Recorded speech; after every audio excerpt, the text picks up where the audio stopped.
Get here for a man who knows only too well. 8 caps for Italy, 6 years over at Benetton. Let's hear from Ian McKinley.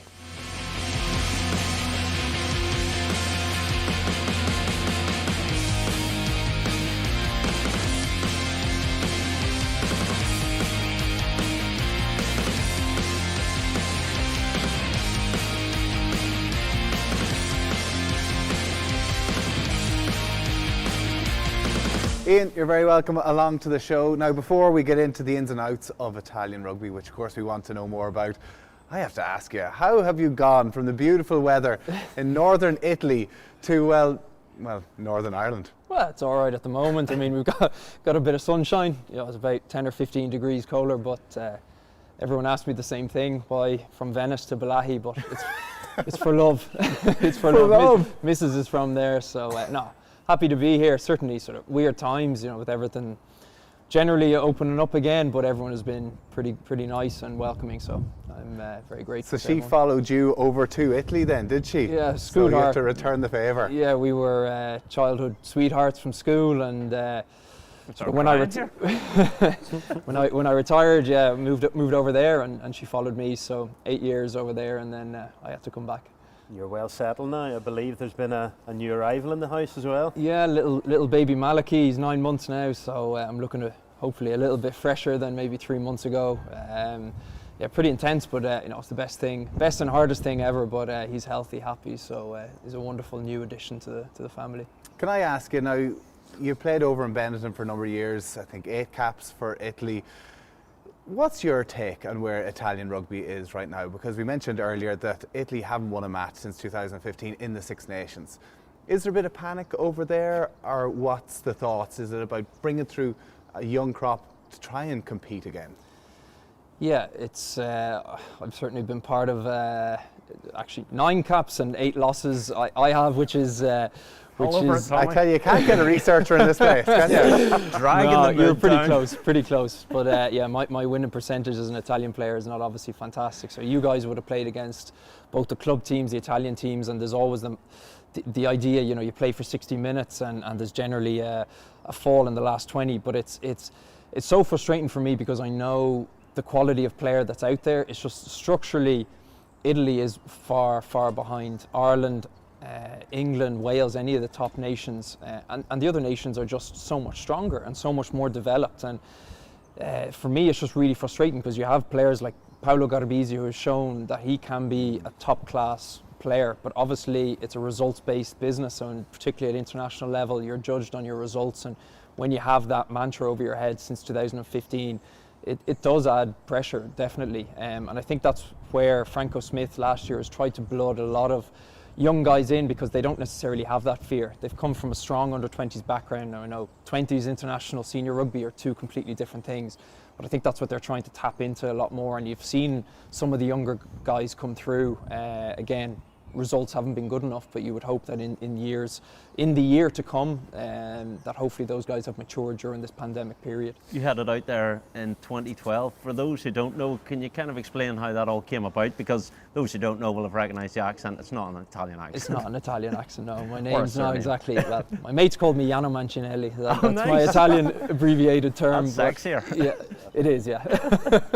My story, I suppose, is sort of a bizarre way of getting to international rugby, I suppose. So yeah, I was born in Dublin, and my whole career was with Leinster, and UCD was my university that I played for, and just had an accident at the bottom of a ruck during a game, and a stud went into my eyeball and it burst it. So I retired age 21, and you know, it was pretty traumatic, but I just wanted to kick on with my life, and got an opportunity to move out to Italy and sort of make my own path and career and try and you know, do something on my terms, because this sort of decision was taken out of my hands to stop playing, which was really hard for me age 21.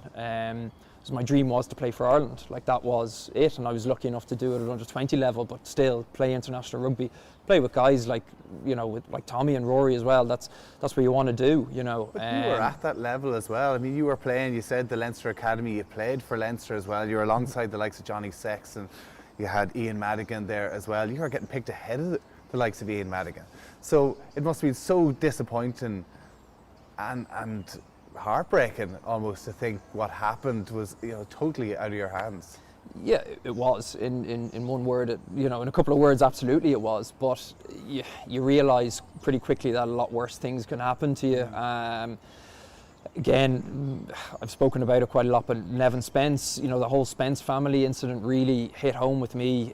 He would have been on my under-20s as well, and you just sort of think, not just him, his whole family, but there's a guy who he had aspirations to play international rugby, and that was so cruelly taken away from him. And here I am, crying away to myself in my apartment in Italy, going, why me? Why did a burst eyeball happen to me and I can't see out of my left eye? You get up, you've got two legs, you've got your arms, you've got a will to do something. You just needed to try figure out a way to get back onto a rugby field safely. So that's where my brother came into it, who's a wonderful human being and helped me so much, and eventually rugby goggles became available in 2014 and started playing at the lower end of Italian rugby. Myself and Rory were talking about Banbridge, Rainy beforehand. We can maybe go a few divisions lower than that. Was where I started with playing club rugby in Italy with the goggles. So just sort of. And just climbed the ranks from there. Climbed the ranks, yeah. Went from there. Played with my club Leonorso Rugby Udine. So guys literally were, cigarettes in the mouth before the game. I'm not joking. Like a hamburger in one hand and, bottles of beer just literally just thrown to the side of the pitch. But it was just perfect for me just to get used to the goggles and see if my skill levels were okay. Sounds class. But was there never a point where you just went, no, I just want to leave this, go back to Dublin, get on with life? No.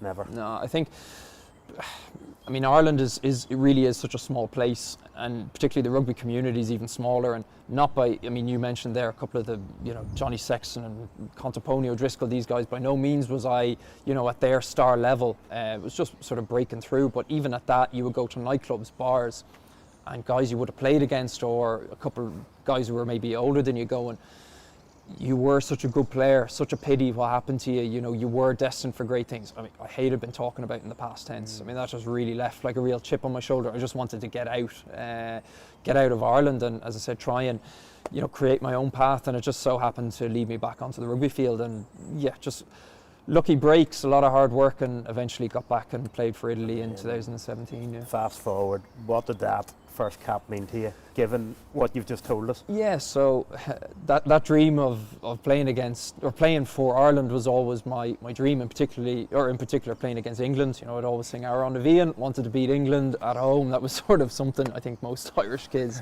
wanted to do.